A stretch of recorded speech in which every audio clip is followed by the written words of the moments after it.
Learn Punjabi with Jagjit sir इस channel which आप सब दा एक बार फिर स्वागत है। इस तो पहला वीडियो आप जी देखो, मैं आपनू बेनती करदा हाँ कि नवीं वीडियो समय सिर प्राप्त करने लई साडे चैनल नू सबसक्राइब करो, नाल ही बैल आइकॉन दे बटन नू दबाओ। जेकर यह वीडियो आपनू पसंद आए तो लाइक करो तो इस वीडियो नू होरां नाल वध तों वध शेयर करो।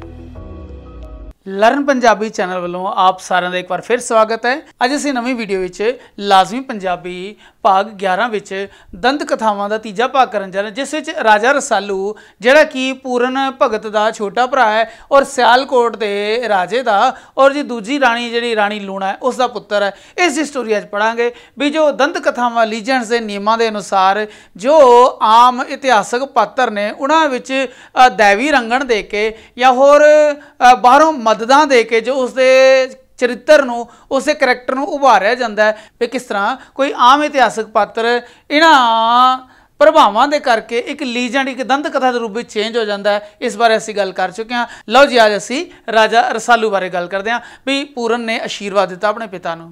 यह सारी स्टोरी तुसीं पिछली वीडियो में देख चुके हो भी पूरन ने आशीर्वाद दिता अपने पिता नूं, पूरन भगत ने, और राजा सलवान दे घर और राणी लूणा जिहड़ी कि हुण उहदी उम्र उहदी जवानी ढलदी जा रही है, घर कोई औलाद नहीं है, दोनों जने उदास है क्योंकि पहले जो पुत्र सी उस बारे पता लगा भी वो चरित्रहीन है, अपनी माँ लूणा तो उसने माड़ी नज़र पाई है।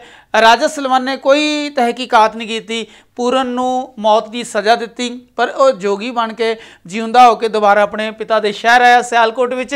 और राजा रसालू और राणी लूणा हुण क्योंकि पुत्रहीन ने संतानहीन ने इस करके हुण वो भगत पूरन को जोगी कोल आंदे ने, उन्होंने आशीर्वाद मिलता है, चौलों का दाना दिंदा है। तो इस तरह उस चौलों के दाने के आशीर्वाद करके राजे और राणी लूणा के घर फिर एक पुत्र की प्राप्ति होंदी है। हुण क्योंकि ज्योतिषियों ने तो अपना काम करता पिछली बार भी राजे नूं वहम विच पाता, इस बार भी जो राजे के घर पुत्र पैदा होया रसालू नां दा ते उसनूं भी वहम विच पाता ज्योतिषियों ने भी 12 साल तैनूं अपने पुत्र का मुख देखना अशुभ होएगा।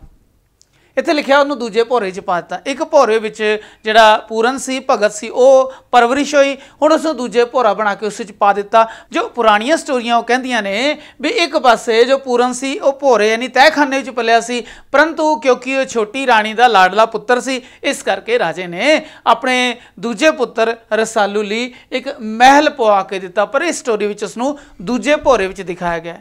हुण जिस दिन उस महल विच राजे रसालू का जन्म होंदा सलवान राजे के घर, उस दिन घोड़ियां के अस्तबल विच जिथे घोड़े रखे जाते हैं उत्थे एक छोटा वछेरा जन्म लैंदा है जिसका नाम फौलादी रखा जाता है। उस राजे दे शाही बाग विच एक दरखत उत्ते एक तोते का जन्म होंदा है। उस तोते और इस फौलादी घोड़े की जो योगदान इस स्टोरी बड़ा डूंगा है, इस करके असीं इन्हां दोहां नूं नाल लैके चलते हैं। और यह जो दोनों सी एक फौलादी घोड़ा और एक तोता शाही बाग में जन्मिया, उस राजा रसालू के जीवन के संघर्ष और जीवन की यात्रा विच सच्चे साथी बन के निभते हैं, अखीर तक चलते हैं। हुण क्योंकि रसालू है उसका जिहड़ा वड्डा भरा है पूरन, उन्हें भी 12 साल भोरे विच रहन दा एक तरह का सज़ा मिली। इत्थे भी राजे नूं संकल्प करना पैंदा है रसालू नूं छोटे पुत्र नूं 12 साल अलग रहन दा। ते हुण जो रसालू है क्योंकि उसकी जो तरबीयत है जिहड़ी उसकी ट्रेनिंग है महल विच हुंदी है, इस तरह जिहड़ी उसकी तबीयत है वो आज़ाद तबीयत है, वो किसी बंधन विच नहीं पैंदा।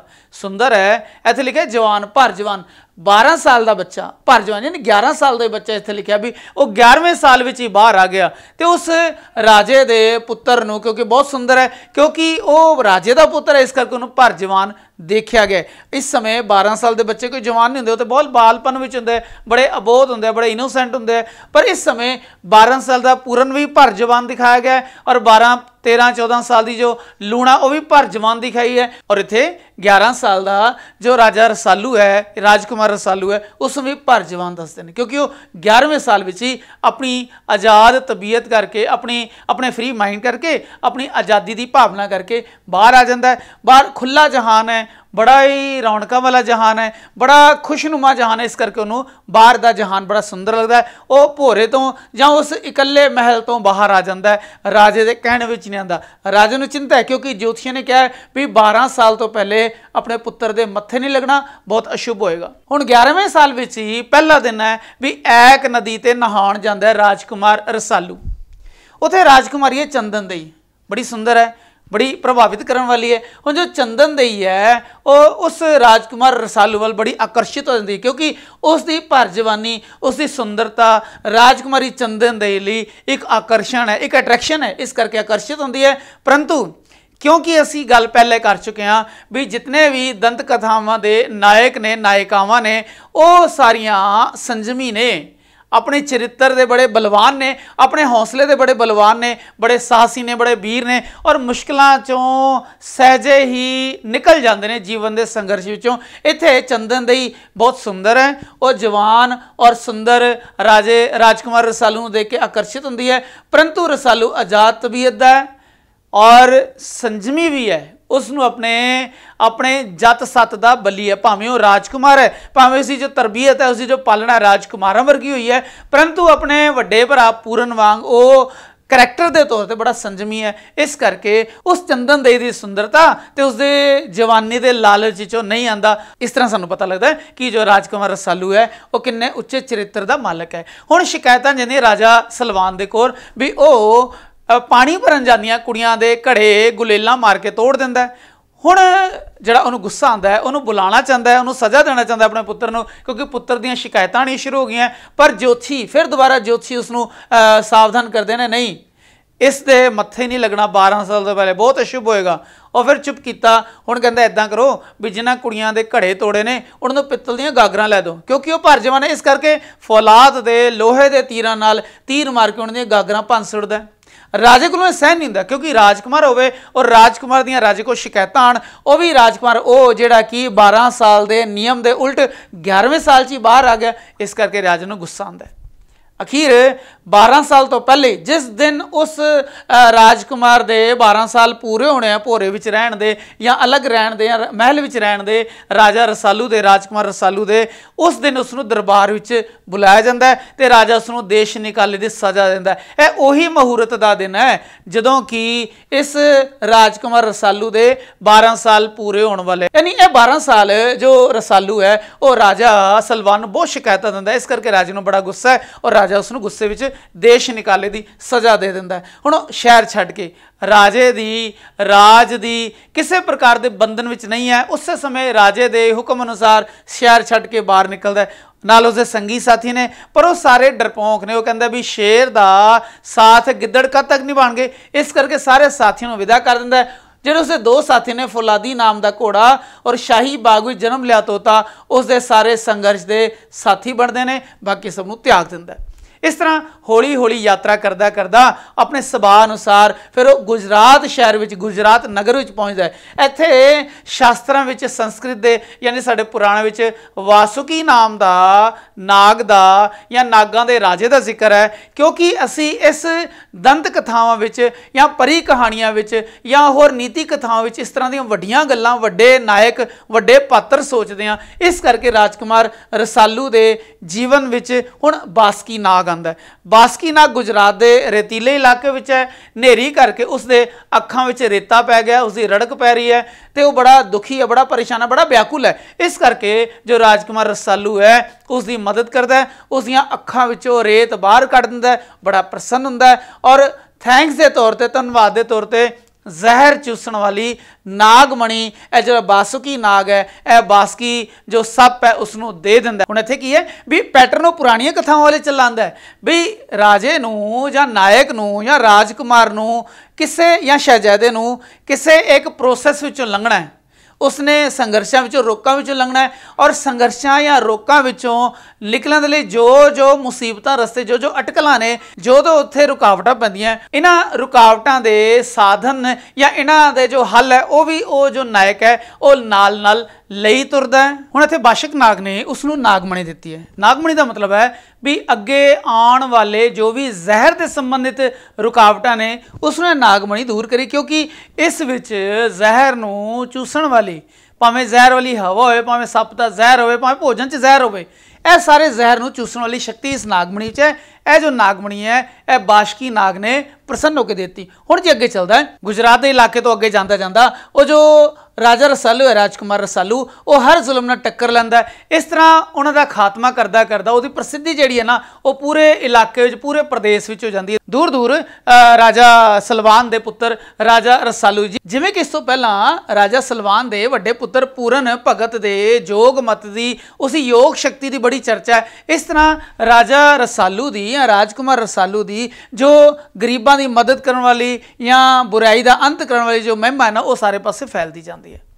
अगे चलता गुजरात तो हुण वो सुआ देश आंदा है। राजा हरिचंद सुआ देश का राजा है और सारा हरा भरा है, इन्ना रमणीक है कि फिर राजकुमार रसालू नूं और जगह चंगी लगती है। उस हरे भरे सुआ देश विच राजकुमारी का नाम है सरूपा। इस तो पहले जो राजकुमारी चंदन देई सी आकर्षित होंदी है, पर जो राजकुमार रसालू उसनूं रिजैक्ट कर नहीं, उसनूं इनकार कर दिंदा है। जो अगे जाता है तो सुआ देश की राजकुमारी सरूपा है, वो बहुत सुंदर है। इस करके जो राजकुमार रसालू है उस नाल विआह कराना चाहता है क्योंकि वो चंगी लगती है, क्योंकि उस गुण ने। हुण जो राजकुमारी सरूपा उसका भी एक भेद है। उसका भेद है कि वह अपने राज के सुनियारियां दे मुंडे नाल प्यार करती है। हुण जदों राजकुमार रसालू राजकुमारी सरूपा के रूप ते उसकी चंगियाई ते मोहित हो जाता है, उस नाल शादी करना चाहता है। तो ऐसे समय जो हरिचंद राजा है वो एक स्वंबर रचदा है। स्वंबर की शर्त है भी एक जंतर हैगा, जंतर उत्ते सुनहरी मच्छी लगी है, जिवें कि असीं महाभारत विच पढ़िया जो राजकुमार अर्जन है वो किस तरह द्रौपदी का स्वंबर जितने लई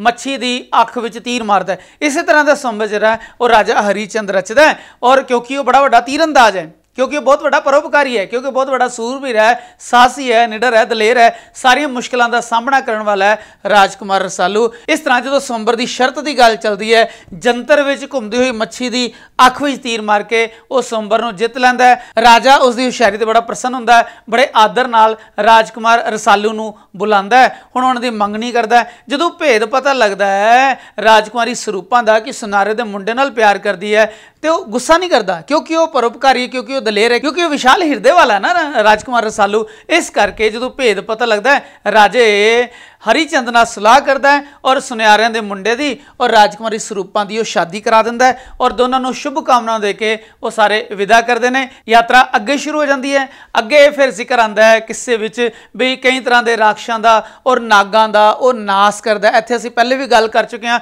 भी इस विच आउण वाले राक्षस नाग ऐसे लोगों के प्रतीक है जो जालम ने, जो कि चंगे लोगों नाल बुरा सलूक करते हैं। ऐसे लोगों का प्रतीक राक्षसां और नागां दा नाश करदा अगे पहुँचता है। हुण वो अपनी मंजिल के कोल पहुँचण वाला है। इत्थे राजा सिरकप का देश आ गया।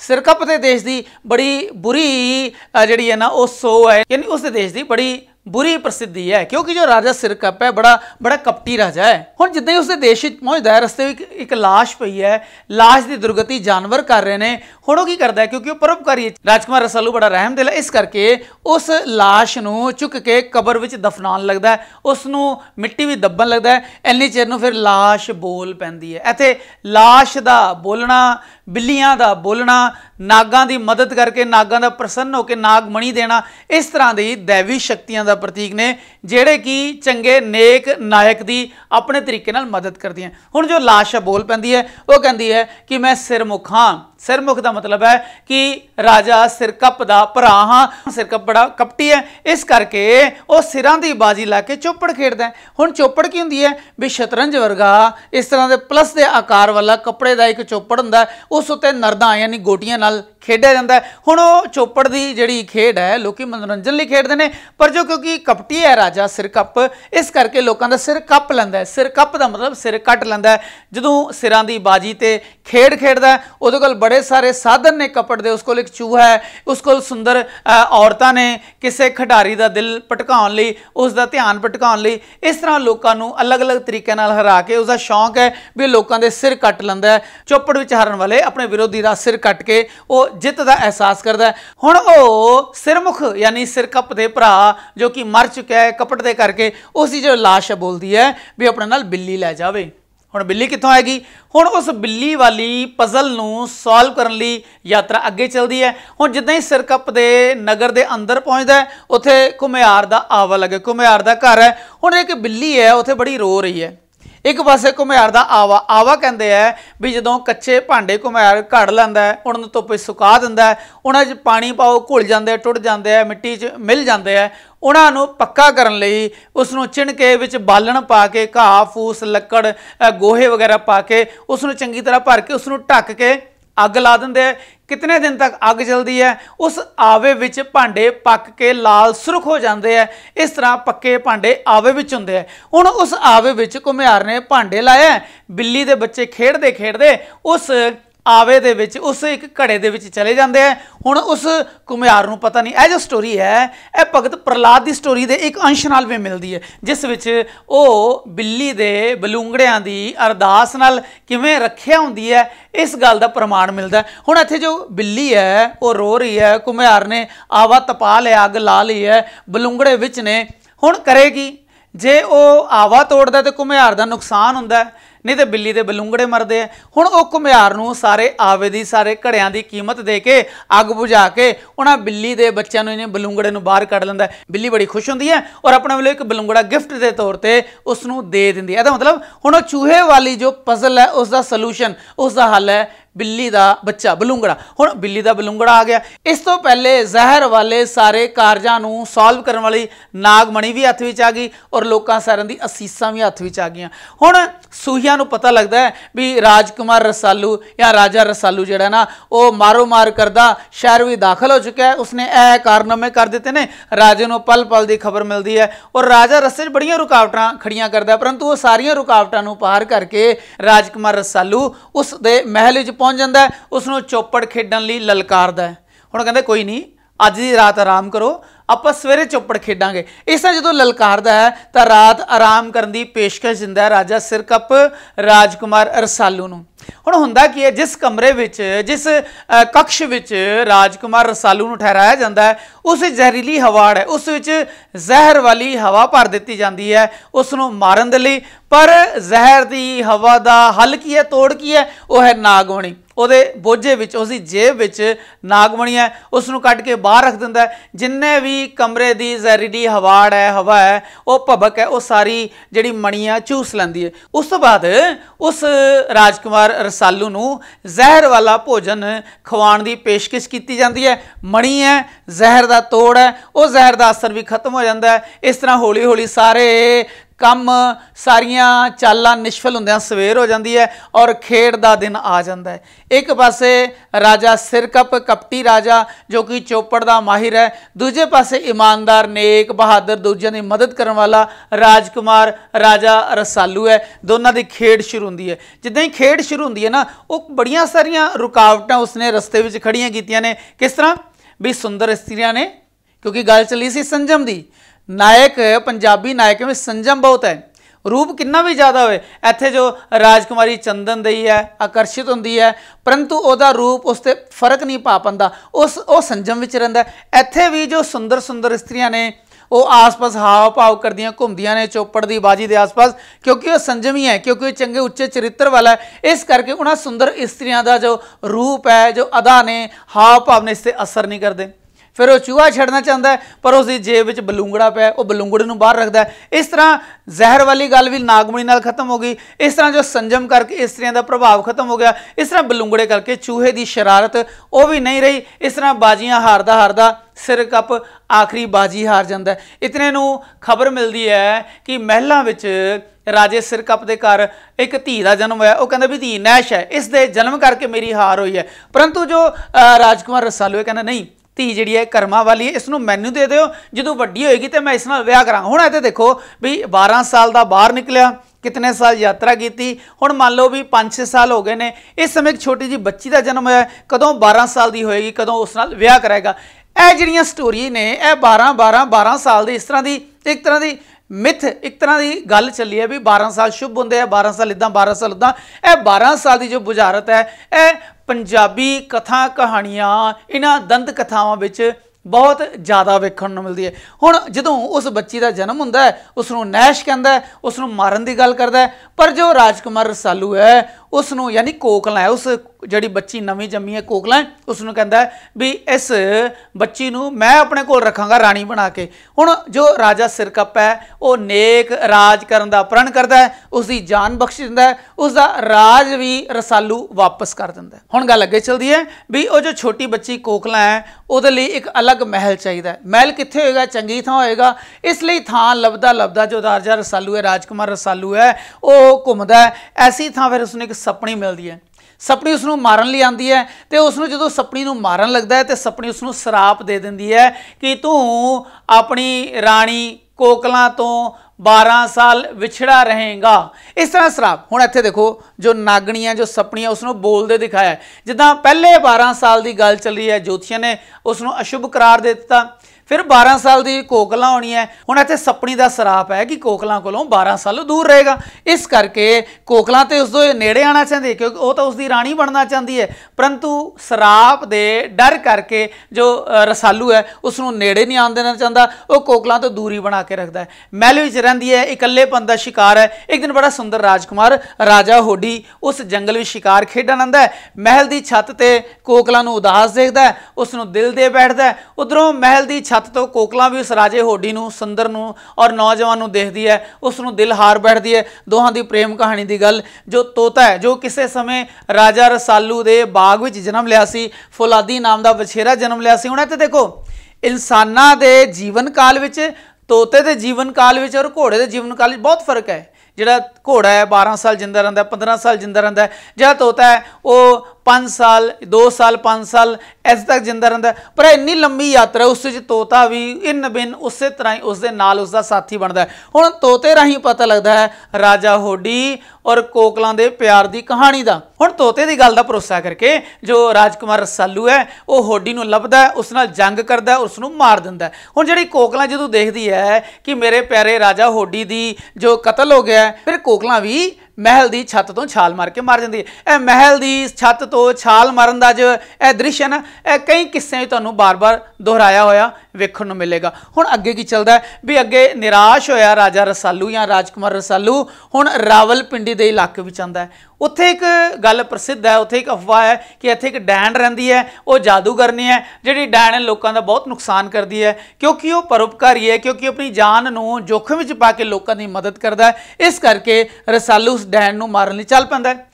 जिद्दां ही वो डैन नूं मारन लगता है, डैन मंत्र पढ़ती है और राजा रसालू नूं, राजकुमार रसालू नूं उसके घोड़े समेत पत्थर का बना दिंदी है। फिर स्टोरी यह चलती है भी अजे भी राजा रसालू अपने घोड़े के समेत पत्थर का बना है। लोगों का विश्वास है भी जदों भी धरती ते जुल्म बहुत वध जाएगा, राजा रसालू उस पत्थर विचों, उसका घोड़ा उस पत्थर रूप विचों दोबारा जिंदा हो जाएंगे और धरती का भला करेंगे। इस तरह स्टोरी खत्म होती है। हुण असीं इस स्टोरी के संबंधित प्रश्न उत्तर करते हैं।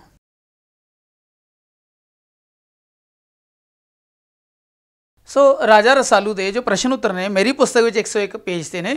इस पहला प्रश्न है भी राजा रसालू के जीवन संघर्ष में कौन कौन उसके साथी बने। असीं कहांगे राजा रसालू के जीवन में फौलादी नाम का घोड़ा और शाही बाग में पैदा होया तोता उसके जीवन भर में उसके साथी बने। किहड़ियां गल्लां तो पता लगता है कि राजा रसालू आजाद तबीयत का मालक है। भी सानू पता लगता है भी रसालू आजाद तबीयत का सी, क्योंकि ज्योतिषी के कहने अनुसार राजे के हुक्म अनुसार उसनों 12 साल भोरे विच रहना सी, परंतु आजाद तबीयत करके 12वें साल तो पहला यानी 11वें साल विच ही भोरे तो बाहर आ गया। उसनों दुनिया का खुला वातावरण बड़ा चंगा लगा, बाहर का खुला माहौल चंगा लगा। तो इत्थे भी पता लगता है भी वो अपने शिकारी सुभाਅ करके इस्त्रियां दे घड़े अपनी गुलेलां नाल फुंड दिंदा सी। जदों राजे ने उस ते गुस्सा किया तो इस्त्रियां नूं पित्तल दीयां गागरां लै दित्तियां ते अपने फौलादी तीरां नाल फिर वो औरतां दीयां गागरां भी विन सुटदा सी या फुंड दिंदा सी। इस तरह पता लगता है कि आजाद तबीयत का मालक सी।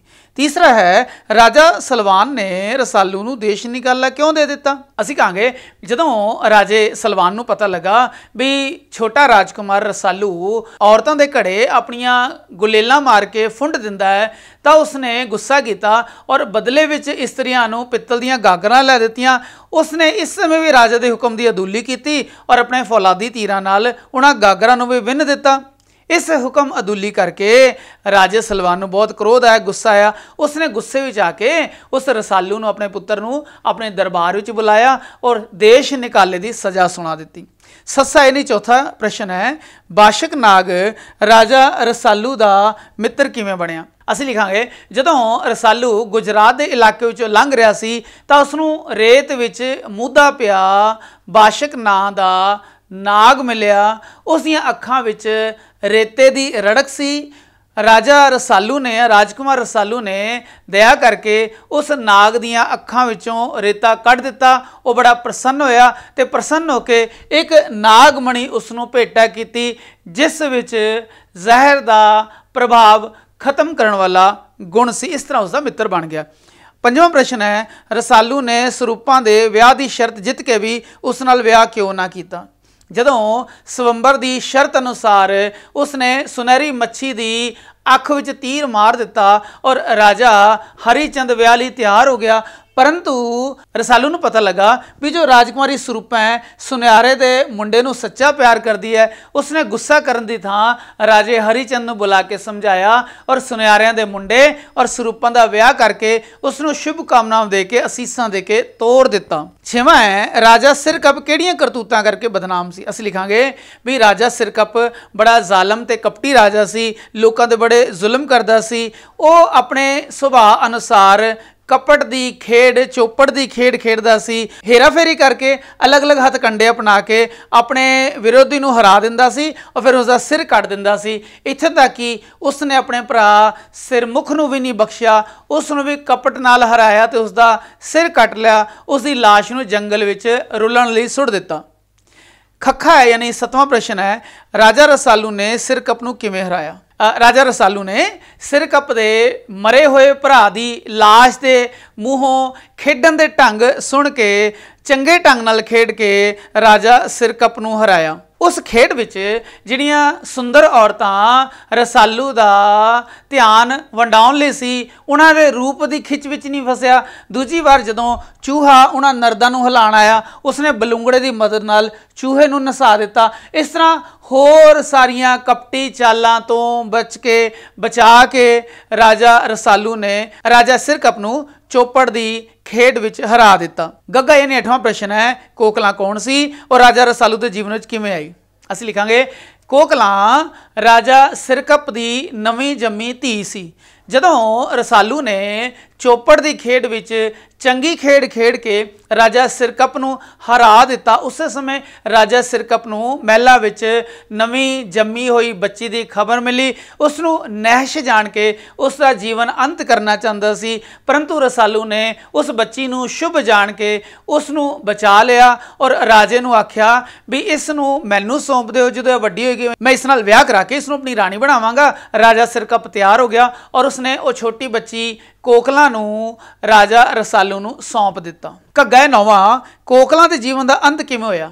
जदों इकल्लता की मारी राणी कोकला महल की छत ते उदास बैठी सी तां जंगल विच राजा होडी का मिलाप होया।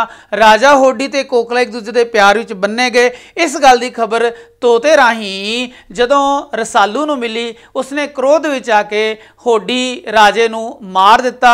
जदों होडी राजे के खात्मे का पता राणी कोकला नूं लगा, वो भी महल की छत तो छाल मार के मर गई। इस तरह कोकला का जीवन का अंत हो गया।